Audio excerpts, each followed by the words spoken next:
Hi everybody, just a quick editor's note. There's something going on with my mic. I don't know what it is. We can't really fix it. So just kind of go with it and we'll have it fixed by the next video. Thank you.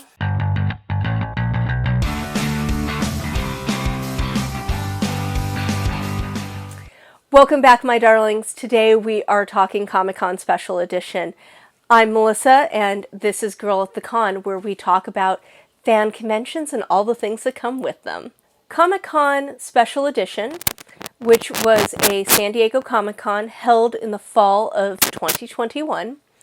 I like to call it SE or Comic-Con SE. I found that a lot of people didn't know about it that weren't in the Southern California area. It just didn't seem to make it out to the rest of the world. SE was held over Thanksgiving weekend, which for Comic-Con is kind of a weird weekend to have it. Comic-Con typically being in the summer and WonderCon being in the spring. Leading up to the con, there was a lot of chatter online about it being held over a holiday weekend, and a lot of people having problems with that because they would be out of town or they would have family in town and didn't really feel comfortable going or were unable to go for those reasons. LostCon is an LA-based convention, and they never seem to really have this problem, but they are also not a giant media convention the way Comic-Con is. But really, like, who is? I heard that Comic-Con limited SE to 60,000 people, and I know that they did not come close to that. I heard something closer to around 30,000 people. For that reason, the con felt a little off. The other thing that everybody had to do was wear a mask at all times unless they were eating or drinking. All in all, this is pretty standard stuff. It is becoming the norm for any con, and to be honest, it isn't going to go anywhere anytime soon. It was actually pretty cool to see all of the different masks people would wear and the way cosplayers would incorporate their masks into their costumes. I was wearing an Amazon mask because it had a little smile and I got it from my mom. The goodie bags were also really amazing because they came with hand sanitizer, which hopefully cuts back on the con crud because that's nobody's friend either. For Comic-Con, I always volunteer. You get into the con for free and then you get to see a part of the con that you may not normally get to see. I had an early shift, so I got there kind of early, which allowed me to be able to go and see some of the outside events that were going on. There were really only two, one for La Brea and one for Peacemaker. So La Brea was first up on the list. It wasn't anything like super amazing. It was basically a series of photo ops that then culminated with you getting a silver water bottle that said La Brea on it, and a pretty basic sort of silver water bottle at that. The next up was Peacemaker's outside event. I didn't watch the show, so I'm assuming that this area had something to do with the events of the show. There was a food truck which was handing out free food. However, I was there early, so they didn't have any food ready, and I never made it back to try anything that they were handing out. Hey, welcome to the Peacemaker location. We have an interactive experience starting at noon. You're welcome to enter inside and experience a little bit of the vibe of the Peacemaker movie by going through an obstacle course, and you kind of have like a little mini battleground inside. You get your own gun, Nerf gun, and you have to make your way through some tough little situations. So y'all come on by and check it out. On my way to my shift, I saw this line and I had to laugh and I had to take video of it. They look like they're all lined up for a parade at Disneyland, you know, where everybody like sits down on the curb at on Main Street waiting for the parade. But it turns out that they were in line for the Funko. But I just thought it was so cute. I had to take a video of it. I thought this empty hallway was just because I was there early. But no, it turned out to be a really common sight. Empty hallways, empty aisleways, empty bathrooms, empty tables, Where were all the people? I don't know. Good question. I think it goes back to the fact that it was on Thanksgiving weekend, and I also think a lot of people didn't know about it and didn't see a major reason to go. There were no major theatrical studios there. There were no panels full of A-list celebrities. There were no artists well known to the mainstream. For me, it felt like a very large local con. I know a lot of people were unhappy about that, but as my friend Marcy would say, disappointment comes when expectations are not met. There was a lot to do, but it was not what we normally think of as Comic-Con pre-pandemic. There was a lot of theories about that. Some say that Comic-Con was hurting for money after doing almost 2 years of online free conventions.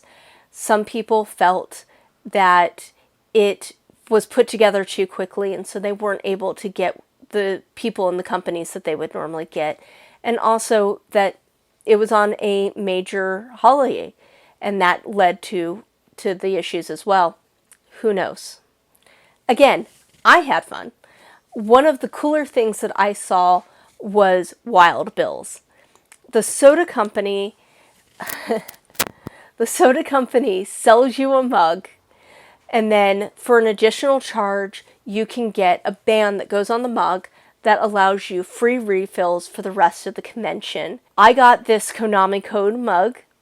Sadly, due to what I am guessing is a contract issue with the convention center, they were not selling any of their soda brand, except for the root beer. Everything else was Coke products for the most part. My friends, the Hernandez family, bought me this Funko robot toucan, and we all agree that it looks like Iron Man. So now, as far as I'm concerned, this is the Iron Man toucan. Isn't it adorable?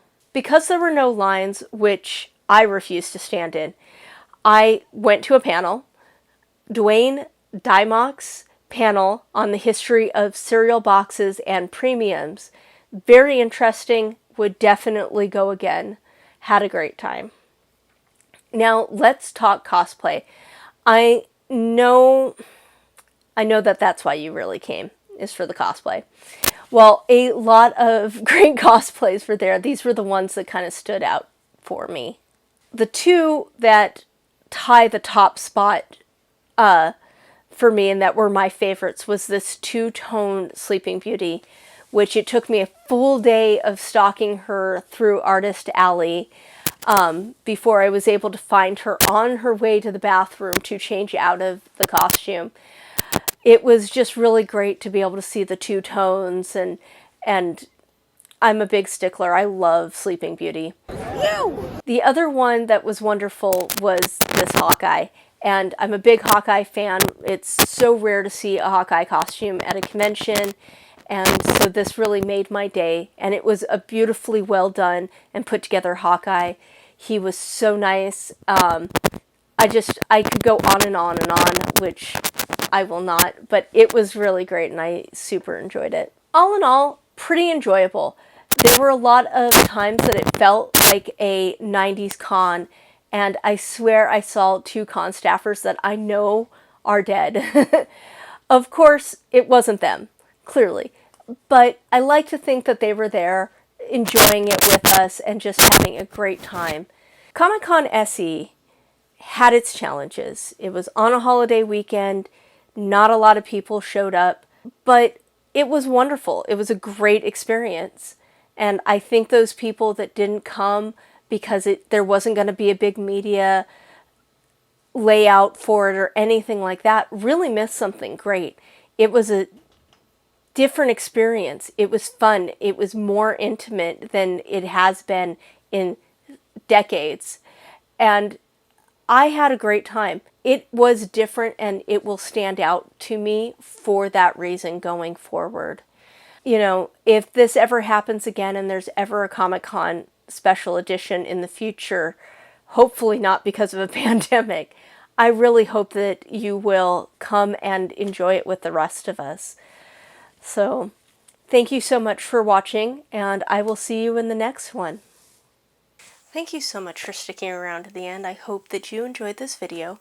I would love to hear your thoughts and opinions on Comic-Con Special Edition and really any convention that you feel that I should do a video on. It's especially if it's in the local San Diego area, that makes it just easier for me to get to. I know that I have been super backlogged with videos. I've had a lot going on in my life, but in addition to procrastination, which I'm really bad at because I hate editing, but I got myself an editor. Thank you, Lukas. His information is in the description below so that you can check him out. But with his help, hopefully, I will start to get videos out on a more regular basis.